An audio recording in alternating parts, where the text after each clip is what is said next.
Hey y'all, welcome to my monthly patron Q&A. I am excited to answer a lot of your questions. Fun fact, this is my third time having to record this because Photo Booth betrayed me, okay? Photo Booth betrayed me, but let's get into it. I have some great answers for your really thoughtful questions. So the first one, hey Lovey, I wanted to share some context for my current situation. I'm in the process of becoming a franchisee by opening several urgent cares while managing my Amazon contract business of 4 years. I'm finding it crucial to set boundaries with non supportive family and friends who struggle with my success. So, this person has four questions within there. What advice do you have for navigating these toxic dynamics while staying focused on my growth? How do you maintain your sense of authenticity while navigating the pressures of success and public expectations, especially when those around you may not fully support or understand your journey? How did and do you handle similar situations in your journey to success? And given your boldness and speaking truth to power and calling out negativity, how do you discern when to address pushback or when to step back to protect your peace? These are great questions. Let me start with the first one. What advice do you have for navigating these toxic dynamics while staying focused on my growth? Here's the thing. People's feelings about your success has nothing to do with you. You have to remember that. People's discomfort or struggles with you winning has nothing to do with you because you were not placed on this earth to people please. You were placed here to pursue purpose. Let me slow that down. You were not placed on this earth to people please. You were placed here to pursue purpose. What that means is oftentimes our purpose might offend people. It might make people feel some type of way. But here's the thing, it's not your business because, again, your obligation is not to them. It's to you, it's to God, it's to your assignment on this earth. So, whatever their struggles are with it, you should not make it your concern. Now, what I recommend for you is that, we love family, we love friends. But if we're noticing that people are struggling with our wins, we might have to create some distance because we will absorb either their fears for us or even their struggles with the fact that we're winning. So then we will self sabotage in the process. So I think, especially for family, because friends, you can be like, you know what? You kind of hater rating. I'm going to step back for real, for real. And family, you might have to see them at Thanksgiving. What I would recommend for you is that if it's family, create distance in the form of you're not telling them your dreams. You're not telling them your plans before you do them. You're not giving them a chance to pour water on the fire of your life, of your purpose, of your dreams, of your visions. Because these visions were not given to them. It's given to you to make see happen. So as they're struggling with whatever your journey is, you should not absorb what they're throwing your way. You should not take in what their struggles are with you. So those dynamics create boundaries, create distance. Kind of put yourself in a bubble and focus on what you have to focus. And hopefully they understand. And if they don't understand, after you verbalize, by the way, hey, I might be a little bit MIA this next few months. I really have to focus on the work I'm doing. If you need me, hit me up, but don't feel away, hopefully, about my distance right now because I just have to focus. Now, this is not saying they're not going to feel away still. They might. Again, do not take on their struggles for you because they ain't got nothing to do with you.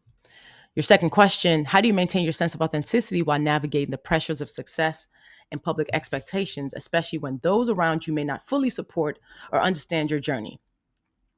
Similarly, my authenticity is necessary because it makes sure that I don't engage in constant self-betrayal.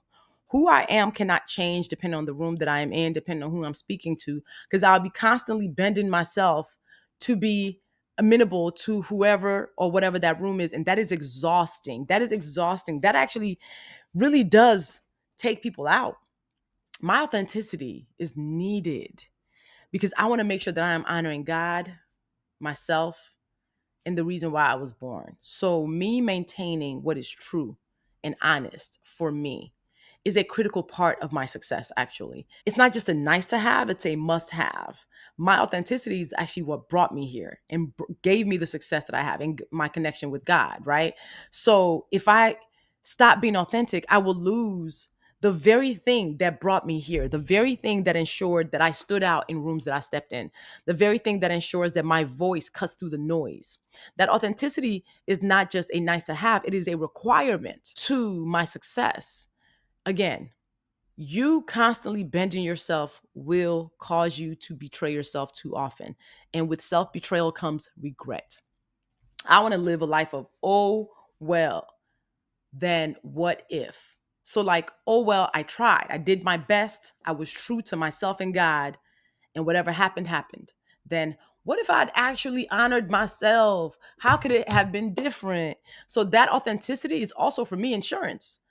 It keeps me grounded. It keeps me standing strong, even in the tough times. It keeps me rooted because I know that I stay true to me and God. So, again, the struggles that others might be having about your work, about your success, should not cause you to bend because ultimately those people are telling more about themselves than you. Jealousy, envy, whatever those things are called, we will deal with it, especially as we get more successful. But that is not saying that you need to change something or change yourself. So remember that. How did you handle similar situations in your journey to success? I've had friends who felt a way about my success, who pulled away from me because once I started being more successful than them, but again, I don't consider business success as end all be all. Once I started being more successful, they were uncomfortable with the fact that those dynamics shifted. They were comfortable with them feeling like I was less than them. And then once it kind of shifted in terms of our business success, they weren't comfortable with it. And you know what I had to do? I just had to take the data point and release them. I wish them well. But I also cannot be surrounded by people who are comfortable with me being small. I can't be surrounded by people who would rather see me not doing well because it makes them feel better. So, my whole thing is the people who are for me will continue in my journey as I win. Why? Because I'm also rooting for them to win. So, I need you to root for me, right? I don't want to feel that the more that I do, the more you feel away. I won't feel comfortable in maintaining myself in your presence, and I won't feel like you are a safe space. So you have to be willing to release people. When they say like everybody can't come with you, they meant that. They meant that joint. Everybody can't come with you, and that's okay. Um, Giving your boldness and speaking truth to power and calling out negativity, how do you discern when to address pushback or when to step back to protect your peace? Honestly, there are some times when I'm like, I have to say something. And then there are other times when I'm like, I don't feel the need. It is a case by case basis. There's some times when I feel like I need to defend myself. And there are some times when I feel like my voice isn't needed in that moment, that I will be defended even when I'm not there. It really truly depends on the situation and what I'm feeling. I check in with myself. Are you responding because this is ego? Are you responding because you want to make this a lesson so they can know that they can't be saying madness about everybody all the time? Are you responding simply because you're bored? All of those things are valid, but it just depends on the day. It depends on how I'm feeling. It depends on who it is. So a lot of pushback, a lot of negativity, if it's online, literally depends on who it is. If it's a post from a bot account or somebody who has 12 followers, I might ignore it because I'm like, you just want my attention, and I'm not doing that. But if the person is being listened to and what they're saying is harmful and other people are actually taking it on, I might feel the need to address it. So it always depends. But my boldness is not based on other people's words to me. My boldness is embedded in my spirit. I've been this person for a long time. I was a 4-year old, 5-year old who was speaking up for herself because defending self and being honest and true has always been core values of mine. So that boldness has been inherent, but we can learn it. And there are moments when I don't feel bold. You know what I mean? There are moments where I might be afraid, but I will push myself to say something because I will say and ask myself the question, will my silence convict me? Will my silence convict me? Am I being quiet because I am simply scared? Or am I being quiet because I believe that that is the best move for that moment? If I'm being quiet just because I'm being scared, I will ask myself, will my silence convict me? And then I move from there. So, yeah, listen, people going to have problems with your success. People going to have problems with who you are simply because of who you are. The job is not for you to change who you are. because you will spend a lifetime doing that, bending yourself till you break, and people still not thinking you bent enough. All right. So move with the confidence that the only people you are supposed to answer to is you, God. That's it. That's really it. So another person is asking, how do you silence the voices in your head sowing doubts on your purpose? How do you silence the voices in your head sowing doubts on your purpose? When I hear doubt in my head, it is usually the voices that are telling me that I'm about to go either bigger or be out of my comfort zone. When voices are sowing doubt about my purpose in my ears, it is my fear speaking. It is my comfort zone being like, no, no, no, no, no, we're good here. So I learned that I need to make friends with those voices. That when those voices pop up, that I need to say, you know what? They're trying to stop me from a growth opportunity. Because when I am afraid, it's because I am being asked to do something that feels too big for me or that feels unfamiliar. And instead of stopping, I need to recognize it and say, okay, I'm being presented with another growth moment. Because I'm telling you, every single time I've had those fear-based moments, when I push past the fear, I win. You guys, you've heard about my TED Talk, you've probably listened to it. But like that TED Talk, I let the voices of doubt tell me no to it twice. And I was about to say no for a third time. It was a friend of mine, Unique, who said, do this talk. You've been ready. So I started recognizing that that voice is trying to stop me from growing. So when I hear it, I recognize that piece and I say, I need to move forward regardless. Okay. So how do you silence the voices? You tell them, hey, thank you for being worried about me on my behalf, but I got this. Because the last time you were worried, there was nothing to worry about. It worked out well. And here's the thing, let's say you do the thing that feels scary and it doesn't work out well.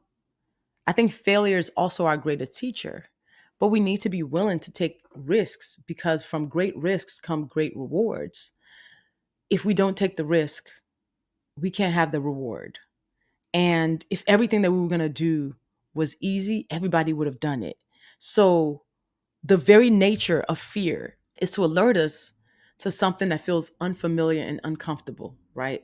But once it's alerted, just take note and say, okay, I understand this is uncomfortable, but I need to move forward. So just recognize it and then say, I got this from here and move. Even if they're still talking, even if you're still feeling the doubt, move. All right. How do you sleep on a plane when work won't put you in business in first? I'm not going. I'm at a point in my career where I can demand first class, business class, because I'm supposed to show up somewhere, step on a stage, give inspiration, give motivation, give action, transform the room. And you want me to be sitting in the economy squished between two people? That's not gonna work. So I don't even entertain the idea that I'm gonna be in economy. The only time I end up in economy is if I miss a connection and the next flight has nothing in first class. And even then, I'm not going to be in the back of the plane. Y'all better put me in the first two rows of economy. And then how do I sleep? I take my pashmina because I travel with the pashmina all the time. I cover it with my head. I put on noise cancellation headphones and I play sound frequency music. The sound frequency music is, when you go to spas, that's what it is. So 432 hertz, 963. I play that and even if I don't go to sleep, it slows my thoughts down. It brings me back to center. And me that I'm constantly doing this, it is a moment of pause for me. So literally, sound frequency, noise cancellation headphones, pashmina around my face. Most of the time I go to sleep. Most of the time I go to sleep. So even if you're in economy, try that. But I'm not going nowhere I'm not doing economy. I have worked too hard. I done did too much. I've traveled too much. It just ain't a thing. And if I am donating my time, let's say it's like a nonprofit to kids, I'm booking myself first class. It's part of my self-care. I'm not able to do it. Okay. Somebody's asking, I've created a digital product that I'm proud of and mainly sell it to my email list for trust reasons. I open it to the public once a month for 2 to 3 days and cap the number at 100 downloads due to piracy concerns. But I've gotten pushback saying it's unfair or limiting. I do this to protect my work. How do you handle piracy when selling digital products and keep your content safe? Oh, this is good. Okay, couple of things. The idea that you sell your products just through your email list or limited for the public once a month is actually a great business tactic, especially because it's selling out every month, because it shows that there is demand and you have limited supply. So every month, you're getting people feeling the sense of urgency. That's a great business technique, right? However, if the only reason you're doing this is because you're afraid of piracy, I want you to reconsider, because you're moving from a place of fear, not a place of confidence. So your business tactic being based just on fear instead of your confidence is wonky. And here's why. So piracy, everything can be pirated. Everything, even books can be pirated. And understanding that you want to protect your work, remember that the moment that you have created the work and it is a bound piece of work, whether it is printed or not, it is actually copywritten. It is common law copywritten. It belongs to you. If somebody is going to steal it, they're going to owe you something. Now, the internet is trash. We know people steal content and work all the time. But you actually have ways to mitigate that. One, I hope you have a disclaimer page on your downloads that gives the legal warnings. And again, I understand that does not stop people from being trash. They might still want to steal. However, if they want to steal, they will steal, whether you're selling to one person, 100 person, or 1,000 people. So that number 100 is arbitrary, because literally, if you sell it to one person, that's a piracy risk, right? 100 people could pirate it if they wanted. I don't want you to move from a place of fear with this product. I want you to move with confidence. If piracy is the only reason why you're only allowing 100 downloads every month, you're stopping yourself from being scaled from a place of fear. You can be scaling this month to month if you wanted, but you're stopping yourself because you're afraid it's going to be stolen. But what you're doing is you're limiting the number of people you can serve every month simply from a place of fear. So that's what I want you to consider. One, if this is just a business technique that works for you, you're great with the number that you're making every month, you do not want to scale, keep it where it is. If you're looking forward to scaling or making more money and revenue, and the only reason why you haven't is because you've limited this to 100, I want you to reconsider and move again, once again, with the confidence of what is yours is yours. The place where the idea came from will not dry up. If for some reason somebody does steal it, put them on blast online. Send them a cease and desist. Let people know that they've tried it with you. You have ways, you have recourse for if it does get pirated. So remember that. Don't move from this place of scarcity. Don't move from this place of, I don't want my work to be taken. Move with your confidence intact and let your audience pour money into you, because clearly your product is great. So do not withhold it just because you're afraid that it will be stolen. Okay. Somebody's asking, how do I let my LinkedIn network know I am newly work single and looking for new roles? I don't want to sound desperate. I left my previous role due to toxicity. Would love your insights here. I do not want you to think asking for help is desperation. If you are newly work single and you are looking for a new job, tell your network. Say, hey everybody, I am newly work single. My superpowers are blank, blank, blank. I am looking forward to my next role to be able to serve people with my zones of genius. If you have any leads, please let me know. Nothing about that is desperate. What that says is, I am here looking for the help of my community for my next role. For me, if somebody posted that, I would never think they were being desperate. I would say, got it. This is what it means to be a network. This is what it means to build a network. These are the moments when you're supposed to build and have the network, right? So you already have it. Now let the network help you. We're so attached to our ask wounds because we think asking for help is the desperation. No, the desperation is when we are drowning, when we are in a way unable to function healthily because we don't have what we need. And now we are really, really in harm's way. That's when desperation comes to play. Desperation is not asking for help. In fact, we need to ask for more help. And I bet you are willing to help anybody who asks for help. So why wouldn't people be willing to help you?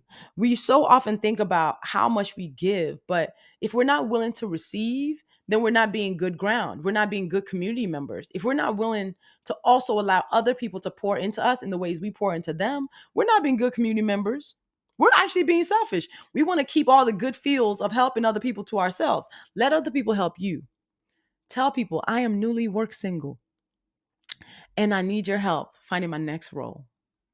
Let me know. Here's my 3 positions that are ideal, or here's the 3 things that I have in my toolkit that allow me to be amazing at work, right? Let people know, make it easy for them to help you, and they're waiting to help you. It is not desperation, I promise you. Okay. And then, last question. What is your method for silencing the noise in your head?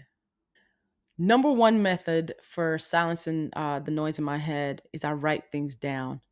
When my head is really noisy, when I'm feeling distracted, when I'm squirreling, it's because I'm holding a lot in my head. Like I'm thinking about a lot. It might be my to do list. It might be a last conversation that I had. It might be something critical that I just can't stop thinking about. I need to put it on paper. When I am not writing things down, whether it is my to do list, whether it is my journal, that's when I'm like, everything is sitting up here. Everything is sitting up here. Write it down, see it on paper. I feel like that is even an exercise in psychic reduction. There's so much noise around us. There's so many things that we're having to deal with. We carry a lot of mental load. Put some of it down on paper. So that's number one. Number two, I listen to music. Music helps me tune out. Now, sometimes I'm working listening to music. The music that I'm listening to when I'm working, though, cannot have lyrics. They're instrumentals. So focus music, sound frequency. I need something that just like takes my subconscious out of all of this, right? So focus music. And then quieting the noise in my head. Some people say meditation. I'm a terrible meditator. I just can't get it together. Okay. I'd be like, okay, I'm gonna sit down for 30-minute meditation. I'll last like 3 minutes. I'm terrible. So the other thing that I do, I paint. I started painting. I got these wooden boards and I got these paint markers, and I'll literally sit there for 4 hours painting a lion and some hearts, flowers, a landscape. Painting has actually been really helpful for me because it allows me to tune out, stop thinking, paint within the lines. And even that focus gives my brain a moment to stop running around. So find a hobby that you can do with your hands that can distract you. And then you come back to self. And I think once I've written stuff down, and sometimes when I'm writing, I'm listening to that music, I instantly feel lighter. I instantly feel like, okay, I have removed weight. So that's what I recommend for y'all. Thank you for being a part of this community that's all about us doing life and work better. My Patreon, patreon.com/Lovey. I will continue to bring to you my thoughts, my reflections, my insights that have allowed me to walk with a big mission in peace, still grounded, no matter what is happening around me. I will keep bringing you the practical things that allow me to run my company, my $1 million company. I will bring you, I might even bring you some of my friends sometimes, to drop on in.